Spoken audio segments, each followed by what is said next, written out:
कहिए क्या नाम है आपका? चंदनबड़ी। बताइए क्या कहना है? अब की बार 400 पार। हाँ, मेरा नाम पंडित कुंदन पांडे पड़ता है। इससे पहले मैं भाजपा और सपा जो करते हैं लोग, मेरा जो सपना है, मुझे जर्नलिज्म करना है, मुझे पत्रकार बनना है। तो अभी भैया बोले कि आप पार्टी चेंज कर लिए, तो मुझे एक सर्वश्रेष्ठ पत्रकार बनना है, जैसे हमारे देवरिया जिले। हाँ, पत्रकारों की पार्टी नहीं होती है। दिक्कत है कि इधर वाले से सवाल पूछ दीजिए तो उधर की पार्टी हो जाते हैं, उधर वाले से पूछ दीजिए तो इधर के हो जाते हैं। जी बताइए आपका क्या नाम है? मेरा नाम मंटू सिंह है। बताइए। बीजेपी जो है धर्म बांटने के बस काम कर रही है। ना कोई यहाँ काम हुआ है ना कुछ हुआ है। और मैं बताना चाहता हूँ आपसे, हर बार प्रत्याशी बदलती है भाजपा प्रत्याशी कैंडिडेट बदलती है। नया तीसरी बार है, प्रथम कलराज मिश्रा थे, ना कुछ कोई काम हुआ था। दूसरा राम। ठीक है, एक चीज और मैं बता देता हूँ जरा इस लोकसभा क्षेत्र के बारे में कि 5 सीटें यहाँ पर हैं और 5 की 5 सीटों पर बीजेपी है। इस बार बीजेपी ने नए उम्मीदवार को मैदान में उतारा है। क्या बीजेपी ये सीट ले जा पाएगी और पूर्वांचल की लड़ाई में बढ़त बना पाएगी? हाँ जी, क्या नाम है? अगर प्रभु श्री राम का मंदिर किसी ने बनवा दिया तो बीजेपी धर्म में बांट रही है। कैसी सोच गलत है आपकी। आप कभी हिंदू हो ही नहीं सकते। अब की बार 400 पार। कुछ लोगों को दर्द हो रहा है, चरस अफीम का काम बंद हो गया है, इसीलिए सत्ता में आने के लिए बेकरार है लोग। अब इस डिबेट शुरू होने से पहले कुछ लोग कह रहे थे कि गोदी मीडिया मोदी मीडिया। अरे भाई, यहाँ 65 साल तक कांग्रेस की सरकार थी। कोई नया न्यूज चैनल बनाओ तो बताइए। जो न्यूज चैनल चलते आ रहे हैं वही चैनल चल रहे हैं। तो राहुल गांधी मीडिया कहाँ चली गई? अब की बार 400 पार। ठीक है, हर वर्ग को बीजेपी देख रही है, ऐसा नहीं है किसी को नहीं वो करती है, सब धर्म को पूछती है। जी अभी भाई ने कहा कि धर्म बांट रही है मोदी और जो सरकार है, धर्म नहीं बांट रही है, धार्मिक स्वतंत्रता की बात कर रही है। जो धार्मिक महत्व तो भारत में है, जो सांस्कृतिक महत्व, जो पहचान हमारे भारत का राम से है, कृष्ण से है, उसको भारतीय जनता पार्टी की सरकार दुनिया को बताना चाहती है। और आज अबू धाबी। ठीक है, ठीक है। सर, अभी इन्होंने एक शब्द ने कहा कि धर्म के नाम पे सबको बांटा जा रहा है। तो क्या मोदी सरकार 80 करोड़ राशन दे रही है? क्या धर्म के आधार पर दे रही है क्या? और मैं राहुल गांधी से ये पूछना चाहता हूँ कि 80 करोड़ को मोदी जी राशन देते हैं तो 80 करोड़ लोग गरीब हैं। तो क्या राहुल गांधी हर महिला को 1-1 लाख रुपया 80 करोड़ घरों को देंगे क्या?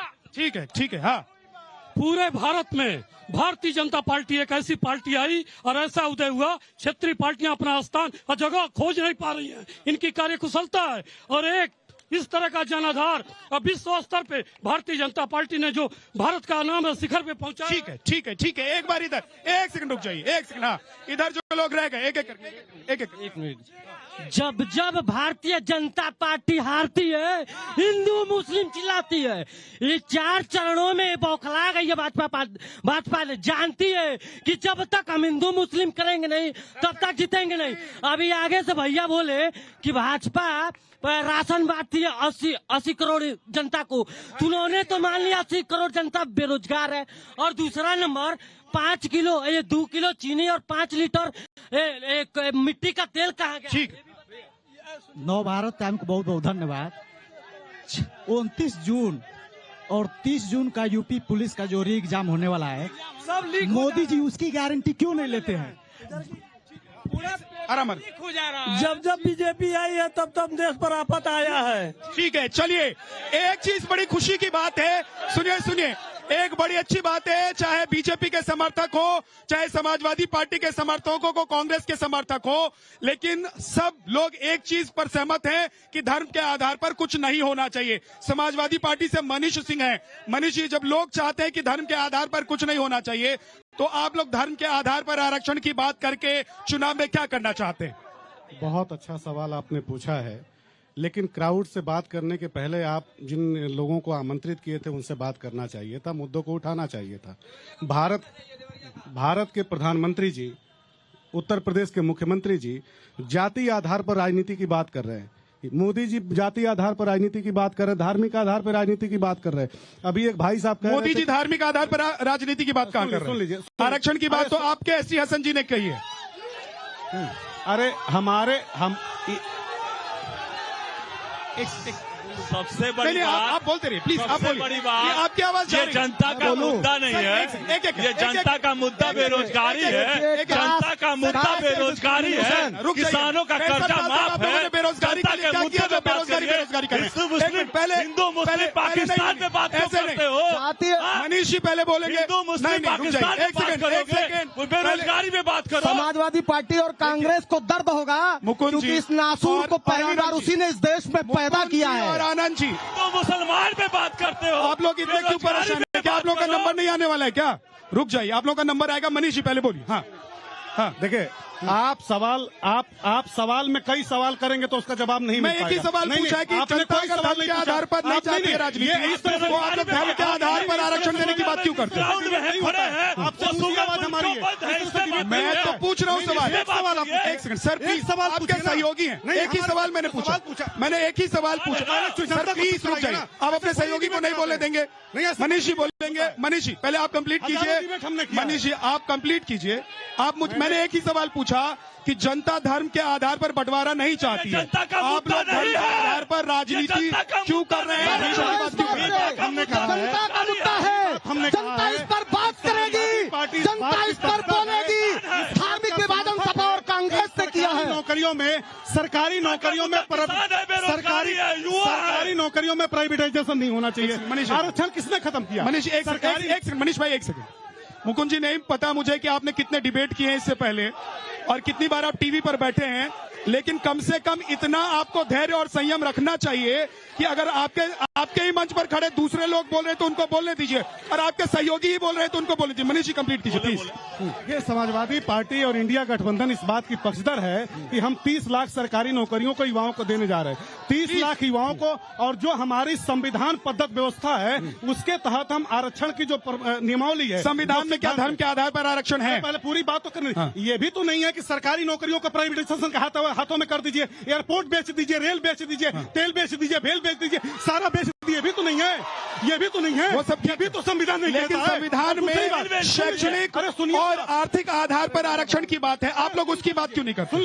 सुन लीजिए, संविधान में जो भी व्यवस्थाएं निहित हैं, इंडिया गठबंधन 4 तारीख को सरकार बनाने जा रही है और उसके तहत जो हमारा संविधान कहता है, हम संविधान की रक्षा करेंगे, युवाओं की सरकारी नौकरी का इंतजाम करेंगे, उनकी रोजी का इंतजाम करेंगे।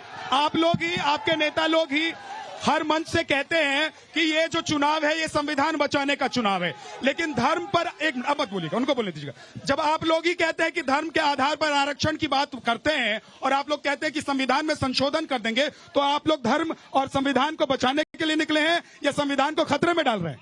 संविधान को तो खतरे में बीजेपी डाली हुई है, मोदी डाले हुए हैं। हम तो युवाओं की बात करते हैं, किसानों की बात करते हैं। ये जनता का मुद्दा थोड़ा ना है कि हम आरक्षण की बात कर रहे हैं, ये जनता का मुद्दा है। जनता का इस समय ज्वलनशील मुद्दा युवा बेरोजगार है, किसान। जनता का मुद्दा अगर आरक्षण नहीं है तो बार बार आपके गठबंधन के नेता लोग ये टॉस क्यों उछाल देते हैं कि धर्म के आधार पर आरक्षण करेंगे? एसटी हसन सांसद है, आपके तरफ वो कोई मामूली आदमी नहीं है। एसटी हसन समाजवादी पार्टी के सांसद हैं, वो कोई आम व्यक्ति नहीं है। वो अगर कह रहे हैं तो इसका मतलब है कि अंदर खाने कुछ चल रहा होगा। नहीं भाई साहब, ये जनता का मुद्दा है ही नहीं है। जनता का मुद्दा मतलब समाजवादी पार्टी जनता का मुद्दा नहीं उठा रही है, बेरोजगारी मतलब समाजवादी पार्टी जनता का मुद्दा नहीं उठा रही है। क्यों जनता का मुद्दा है? तो आप कह रहे हैं कि एसटी हसन ने जो कहा वो जनता का मुद्दा नहीं है। समाजवादी पार्टी के लिए मुद्दा, यहाँ आरक्षण, समाजवादी पार्टी के पास अब कोई मुद्दा नहीं है, समाजवादी कांग्रेस के पास अब कोई मुद्दा नहीं है, ठीक है, और हर मुद्दे से भागना है। आराम से देखिए, वो कह रहे हैं कि जनता का मुद्दा आरक्षण नहीं है, जबकि समाजवादी पार्टी के सांसद एसटी हसन कह रहे हैं, और समाजवादी पार्टी का यह बयान माना जाएगा कि अगर इंडिया गठबंधन की सरकार आती है तो संविधान में संशोधन कर मुसलमानों के लिए आरक्षण की व्यवस्था होगी, तो आप उसको कैसे रोक लेंगे? बेसिक सबसे आधार पे चलते हैं। इस देश के अंदर जाति विभाजन की जब भी बात आई, धार्मिक विभाजन की जब भी बात आई है, तो उसमें आज जो 2 पार्टियां गठबंधन में खड़ी हैं, यही अग्रणी रही हैं। इन्होंने ही नींव रखा है, इन्होंने जाति आधार पर बांटा है, इन्होंने धर्म के आधार पर बांटा है। ये वही लोग हैं, ये वही लोग हैं कि अयोध्या में 1528 में दिल्ली जीतने के बाद बाबर आया और उसने अयोध्या के राम मंदिर को तोड़वा दिया। मीर बाकी से कह करके मंदिर की जगह मस्जिद इतिहास चुनवा मत दिया। बताइए, इतिहास मत मस्जिद बताइए, चुनवाने देश जान वाले चुका का- है, राम मंदिर बन चुका है। मंदिर तोड़ के मस्जिद नहीं। चुनवाने वाले का समर्थन करने वाले लोग इतिहास हम पे धार्मिक जा रहे आरोप नहीं इतिहास लगा अब सकते। देश जान चुका है, वो मुगलों से काम आगे है निकल चुका है तुष्टीकरण। देश। इनका काम है तुष्टीकरण, इन्हीं का काम था। ये 2017 के पहले कब्रिस्तान गिरवाते थे, ये कब्रिस्तान गिरवाते थे, ये मंदिरों पर नहीं ध्यान देते मैं थे। कह रहा हूं कि आप लोग कहते हैं ओबीसी, एसटी और एससी का आरक्षण अगर इंडिया गठबंधन आ जाता है तो मुसलमानों को दे देंगे, लेकिन जब संविधान में इसकी व्यवस्था नहीं है तो कैसे हो पाएगा? आप लोग फिर उनके सवाल को खारिज क्यों नहीं कर देते? क्यों उस पर आप लोग भी पॉलिटिक्स करते हैं? ये इनका पॉलिटिकल स्टंट है। अब इनकी नीचे की जमीन खिसक रही है, अब इनके पास कोई ऑप्शन नहीं है, अब ये ड्रामा करना चालू कर दिए हैं साहब। हमने दलितों के लिए, हमने पिछड़ों के लिए, वंचितों के लिए, गरीबों के लिए, रेहड़ी पटरी वालों के लिए हमने काम किया है। मोदी जी ने काम किया है, योगी जी ने काम किया है। ये उस पर बात करें, ये कब्रिस्तान शमशान पे बात न करें, ये कब्रिस्तान पे ठीक है, अब एक बार जनता को मैं आ रहा हूं, मनीष भाई आ रहा हूं। ठीक है, आनंद जी एक मिनट रुक जाइए। जनता को भी तय करने दीजिए। आनंद जी रुक जाइए, जनता को भी तय करने दीजिए। बोलिए जल्दी से, हम बताइए। दुर्गेश नाथ त्रिपाठी, पहले तो मैं आपसे क्षमा चाहूंगा कि आपने शुरू में कहा कि जीते हारे कोई जीतेगा इंडिया, उसको भारत कहिए, देश जीतेगा, देश जीतेगा। दूसरी बात उन्होंने कहा कि बेरोजगारी, उनसे पूछिए 14 के बाद ये भारत भाजपा सरकार आई है, वो कांग्रेस के नेता हैं, उनको रोजगार मिला है? भोजन कैसे ठीक है, अब थोड़ा पीछे हटिए। तो कुछ महिलाएं हैं जो पीछे भीड़ में रह गई हैं, उनसे मैं बात करना चाहता हूं। माता जी, क्या ये आरक्षण का जो मुद्दा बार बार उछल रहा है, यही है चुनाव का मुद्दा या कुछ और है? कुछ और है। हमारे 10 साल में प्रधानमंत्री ने बहुत अच्छा काम किया है और इसके लिए जनता खुश है, महिलाएं खुश है, और जो समाजवादी पार्टी है महिलाओं की इज्जत नहीं देती थी, इसके लिए मैं प्रधानमंत्री जी को बहुत बहुत बधाई देना चाहती हूँ। ये है इसके लिए। ठीक है, हटिए, एक सेकंड। अब मैं थोड़ा पीछे जाना चाहता हूं, लेकिन आप लोगों ने रास्ता रोक दिया। ये लोग रोजगार की बात करते हैं, 60 साल ये लोग थे, कौन सा रोजगार बांट दिया? और वो लोग बात करते हैं जिनकी विधानसभा में जमानत जब्त हो गई। ठीक है, एक सेकंड। अरे सर, बेरोजगारी की बात करें ना, क्या बोल रहे हैं आप लोग? समझ सवाल आज ये लोग आज मेरा सवाल बीजेपी प्रवक्ता से है। 10 साल तक बीजेपी का झोलिया भर वोट देते थे देवरिया जनता, डाला बंद कर दिया गया है, अंडरपास नहीं बनाया गया देवरिया। ठीक है, बोलो। आज जैसे भाई साहब बोले कि बेरोजगारी सबसे अधिक हो गई बीजेपी में, मैं इनसे ये पूछना चाहता हूँ, मैं इनसे ये पूछना चाहता हूँ कि आपके समय में कौन नियम कौन? ठीक है, मैं इंडी गठबंधन के नेताओं से पूछना चाहता हूं कि जब 70 सालों में 80 बार से अधिक संविधान को संशोधित करके उसको बदल दिया गया, लेकिन बस मोदी जी ने 370 धारा मोड़ दिया, तो आप कहते हैं कि देश खतरे में है, संविधान। ठीक है, अब इसका जवाब मनीष जी इसका जवाब दीजिए। एक सेकंड प्लीज, थोड़ा सा धैर्य रखिए, 1 मिनट धैर्य रखिए, मैं आप लोगों के पास आऊंगा। मनीष जी, 80 बार संशोधन जिस गठबंधन में आप हैं उस पार्टी ने संविधान में किया, ये सवाल है जनता का। तो अब एक बार और संशोधन आप लोग कर सकते हैं। पहले आप बोलिए, उसके बाद आप बोलिएगा। हाँ, देखिए, 400 लोग जिनके पीछे नहीं घूम रहे हैं, जिनके साथ 400 लोग नहीं चल रहे हैं, वो 400 पार करने की बात कह रहे हैं। जिनके साथ 400 लोग, और दूसरी बात सुन लीजिए, दूसरी सबसे बड़ी बात हम बता दें आपसे, 55 लाख रुपया भारत पर 2014 के पहले कर्जा था, आज के समय में 250 लाख रुपए भारत पर कर्जा है। तो जिस व्यक्ति ने देश को कर्ज की दलदल में ढकेल दिया, वो अभी देश को विकसित राष्ट्र बना रहा है। मेरे सवाल का जवाब नहीं दिया, मेरे सवाल का तो जवाब दीजिए। बताइए। सवाल जनता की तरफ से आया था, जो मैंने आपको टॉस किया था कि 80 बार अगर संशोधन पहले कर चुके हैं, तो एक संशोधन करके आप लोग दलित और इसके अलावा ओबीसी का जो आरक्षण है और शेड्यूल ट्राइब्स का जो आरक्षण है, वो आप मुसलमानों को दे सकते हैं। देखिए, आप बहुत निपुण पत्रकार हैं और आपका बड़ा देश सम्मान करता है, लेकिन दलित का, पिछड़ों का, अल्पसंख्यकों का, जो भी समाज में अगड़ों को ईडब्ल्यूएस मिला है, कभी समाजवादी पार्टी ने किसी भी मुद्दे पर बताइए विरोध किया? सुन लीजिए, समाजवादी पार्टी सबके नौकरी की बात करती है, खेत खलियान की बात करती है, गांव गरीब की बात करती है, किसान मजदूर की बात करती है, छात्रों की बात करती है, और समाजवादी पार्टी देश की रक्षा के लिए, देश की सुरक्षा के लिए और देश की संविधान के लिए। मुकुंद जी बोलिए। मुकुंद जी बोलिए, प्लीज बोलिए, बोलिए। आरक्षण की बात चली है तो आप लोग संविधान संशोधन करके क्या आरक्षण मुसलमानों को दे देंगे, हिंदुओं का? आरक्षण जो मुद्दा है वो जनता का मुद्दा नहीं है। जनता का मुद्दा बेरोजगारी है। आपका बीसीसीआई का सेक्रेटरी होगा वो गृह मंत्री का बेटा।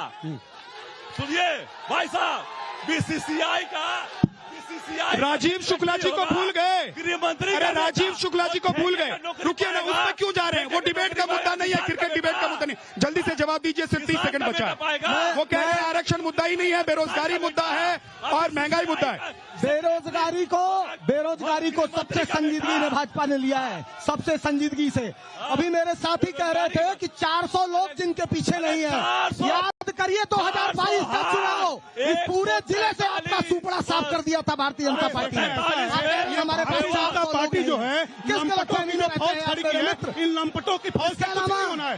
देश जो है इसके अलावा समाजवादी पार्टी और कांग्रेस की एक ही नियत है, दलितों का आरक्षण काट दें, पिछड़ों का आरक्षण काट दें, गरीबों को मिलने वाले लाभ काट दें और वो एक वर्ग विशेष को दे दे जो उनको वोट दे। ये तुष्टीकरण करना चाहते हैं। एक बार जनता के पास मैं जा रहा हूं, लेकिन आप लोग थोड़े पीछे हो जाइए, एक सेकंड, थोड़े से पीछे हो जाइए।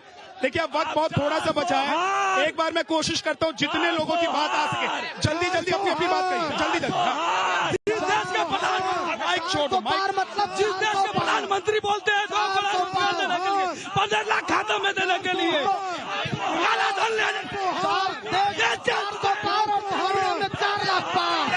4 लाख पार के अंतर चीनी मिल ग्राउंड है और अभी तक चीनी मिल का कोई भी सवाल नहीं है। मैं भाजपा के प्रवक्ता से पूछना चाहता हूँ कि चलिए बहुत बहुत शुक्रिया। आज देवरिया से इलेक्शन यात्रा में इतना ही।